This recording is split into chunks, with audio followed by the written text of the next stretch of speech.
Salut tout le monde, j'espère que vous allez bien. Aujourd'hui, on se retrouve pour une nouvelle vidéo. On peut voir que le Ferengrid est à 38, donc on reste aux alentours de la peur sur le marché, même si on a eu une belle hausse, surtout cette nuit, même hier, plutôt vendredi passé.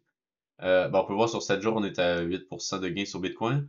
On peut voir aussi que les autres altcoins ne suivent pas autant que Bitcoin, donc sous-performent le Bitcoin. On peut voir Ethereum est à 5% et la plupart sont en bas de 8 à part Toncoin, que j'ai aucune idée c'est quoi, qui est à 44% pour la dernière semaine.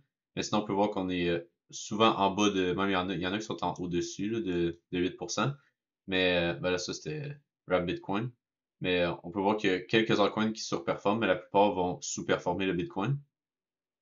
Donc, juste avant d'aller sur les graphiques, je voulais juste vous inviter peut-être à aller lire. J'ai eu une petite discussion avec Elliot. On a parlé un peu des XY et un peu de la force du dollar américain, donc c'était assez intéressant. Donc, si jamais vous voulez aller lire ça. Ensuite, ben, il y a quand même beaucoup de choses en ce moment qui se passent, donc je vais essayer d'aller vite. Juste, en premier, juste en weekly sur le Bitcoin, on est revenu, on est en train de retester la moyenne les rubans de moyenne mobile. Donc la moyenne mobile 21, la moyenne mobile 20 en weekly. Ce que je pense qu'il va être une résistance, à moins qu'on la perce, mais ça m'étonnerait. Et si on perce le ruban qui commence à descendre, là, la moyenne mobile 21 est à 27 265, donc on l'a touché aujourd'hui. Mais si jamais on irait à... Bon là, j'ai mes dessins qui réapparaissent. Mais si jamais on viendrait percer juste ici. Si on viendrait percer les moyennes mobiles, je pense qu'on irait se buter à l'order block en weekly, que je regarde pour reshorter, pour aller chercher des plus bas. Si on va aussi haut que ça, mais ça m'étonnerait qu'on aille aussi haut, je vais vous montrer en daily puis en 4 heures, là. Je pense on est proche d'un endroit qu'on pourrait se faire rejeter. Aussi, je vais passer en daily, juste une fractale que je trouve intéressante. Comme on peut voir ici, attends, je vais juste repasser en weekly 2 secondes. En gros, on a eu notre mini bull run de début d'année. Et là, on est passé en dessous du ruban de moyenne mobile. Sans Vandeli, on peut voir que on a eu un plus bas ici qui n'a pas été, on n'a pas venu sweep la liquidité qui était en haut de ce plus bas-là. On est venu, ensuite, on est juste venu chercher la liquidité qui est en dessous du plus bas qui est, dans le fond, qui a causé la chute. Et là, on est en train de rebondir. Je vais juste vous montrer, si on va voir en 2019, il s'est passé exactement la même chose. Donc, on a eu le mini bull run du début d'année. On a eu la percée du ruban de moyenne mobile. Ensuite, si on va en daily, il faut juste que je retourne en 2019, mais on peut voir qu'il s'est passé exactement la même chose. Donc, on est venu chercher la liquidité qui est juste en bas, juste ici, mais on est aussi venu chercher en 2019 la liquidité qui était en bas de ces plus bas-là. Donc ça, c'est intéressant à voir, mais on est surtout venu chercher la liquidité des plus bas pour ensuite repartir, revenir chercher le ruban de moyenne. Oups. Est-ce que, ok. Donc, venir rechercher le ruban de moyenne mobile pour se faire rejeter et ensuite continuer plus bas. Donc, c'est exactement ce qui est en train de se passer en ce moment. C'est sûr que les fractales ont, genre, une moment donné, ils vont juste dévier puis ils vont servir à rien, mais pour l'instant, c'est important de voir que il est encore valide. Sinon, là, je vais juste passer en délit. Vite fait, on peut voir que on est venu chercher la liquidité qui était juste en dessous de ces plus bas-là. On est en train de pumper. Surtout aujourd'hui, on est à 2%. Euh, pour le daily, c'est pas mal tout, là. Si je vais en 4 heures, je vais juste enlever ça. On peut voir qu'on est venu chercher l'imbalance qui était juste ici. Et là, pour moi, j'ai hâte de voir si je passe comme ça le rectangle. J'ai hâte de voir si ça va être un order block qui va être important. Donc, si on va par exemple venir faire un M pour ensuite repartir plus bas et là aller chercher toute la liquidité. Donc c'est ça qui me fait peur un peu, c'est qu'on n'est pas venu chercher la liquidité des plus bas là. Donc on pourrait très bien faire un M et repartir pas mal plus bas, aller chercher les 24 000.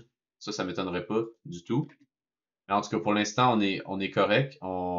On est sur l'order block, mais tant qu'on se fait pas rejeter, c'est pas c'est juste pas valide. Donc, on va voir si on continue pour aller chercher même la liquidité en haut de ce plus haut-là, donc au 27 500 $.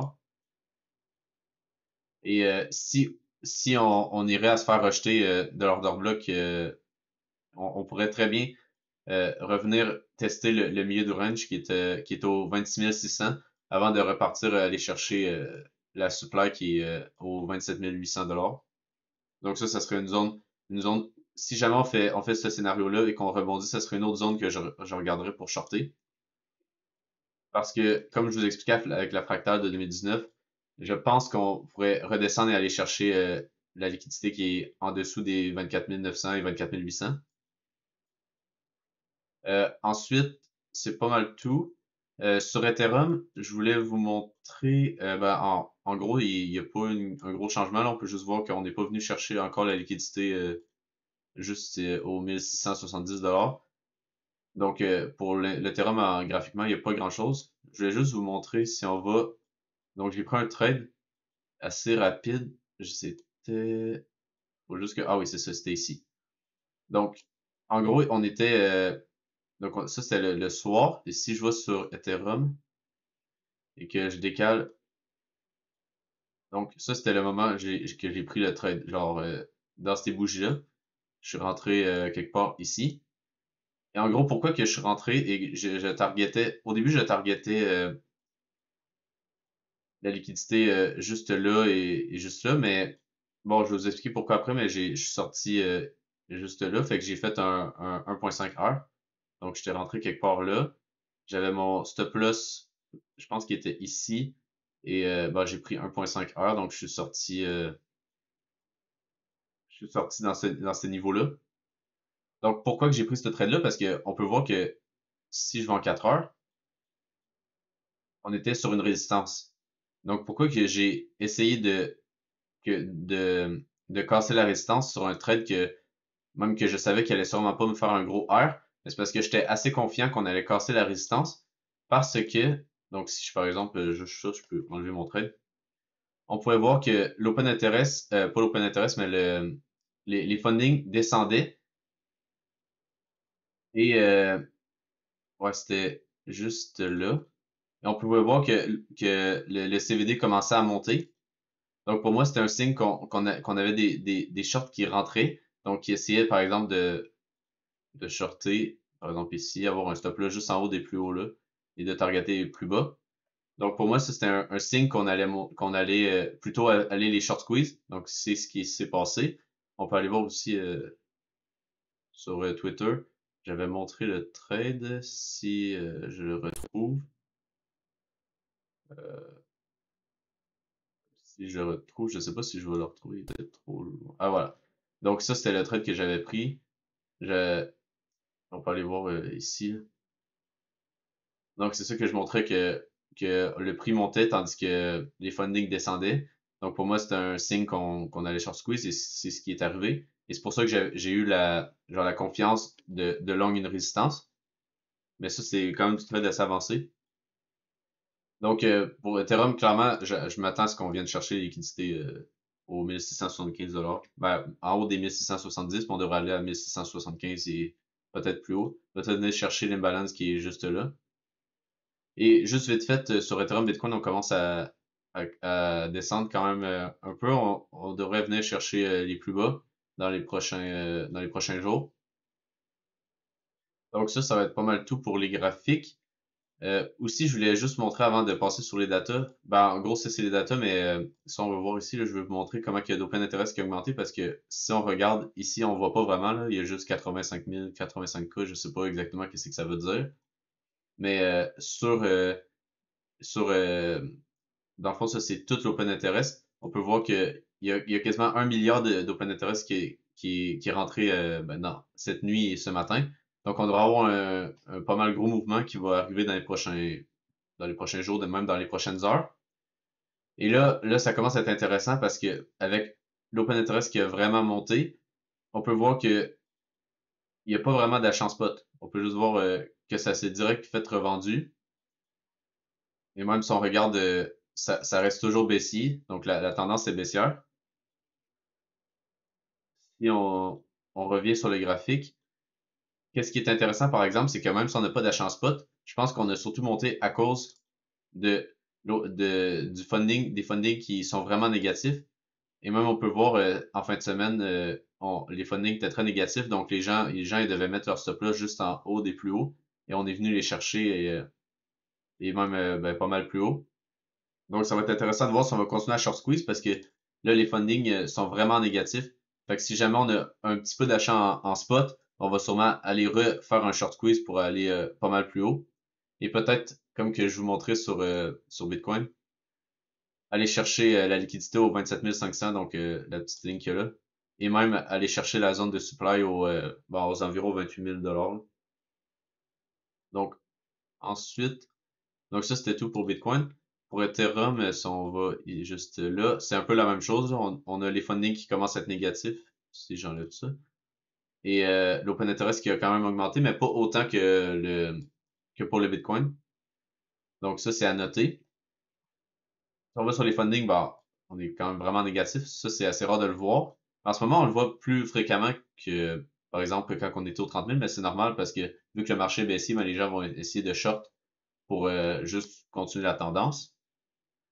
Donc, vite fait, ben, on est pas mal négatif même on est en négatif sur toutes les plateformes à part une, mais ça, c'est la plus petite plateforme, donc ça, je regarde pas vraiment, là. Et sinon, on peut voir que sur le spot, il y aurait un mur vendeur au 27 500 $. Donc, ça correspond avec le niveau juste là. Donc, on pourrait venir aller chercher les vendeurs en spot et en même temps aller chercher les liquidités pour ensuite retomber. Donc, ça va être tout pour ça. Je voulais aussi juste vous montrer, j'avais un trade sur XLM. Donc, ça, je suis toujours dans le trade sur XLM. Par exemple, je me suis fait stop loss sur, je vais en 4 heures, sur le trade de XEM. Donc, pourquoi j'étais rentré dans ce trade-là? C'était parce que on était simplement venu chercher la liquidité du range et on avait réintégré. Donc, j'ai attendu le petit pullback et je suis rentré environ ben, là. Ensuite, on a commencé à dégringoler, mais quand j'ai vu qu'on est venu chercher la liquidité de ce plus bas-là et qu'on continuait pas la tendance, donc par exemple qu'on faisait pas un petit rebond pour ensuite repartir plus bas, ben j'ai décidé de mettre mon stop loss en haut des plus hauts là. Et avec le spread, ben je me suis fait sortir sur cette mèche-là, là. Donc ouais, fait que je suis sorti ce trade-là à moins 0,5 R. Donc ça, c'est pas très grave, là.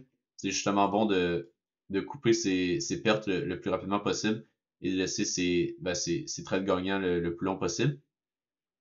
Donc, je suis quand même content d'avoir mis mon stop loss là parce que on pourrait très bien revenir chercher la mèche juste là. Donc, ce sera tout pour aujourd'hui. Si vous avez aimé la vidéo, n'hésitez pas à vous abonner. Vous pouvez aussi aller vous abonner sur Twitter. Sinon, ben, on se dit à la prochaine. Bye!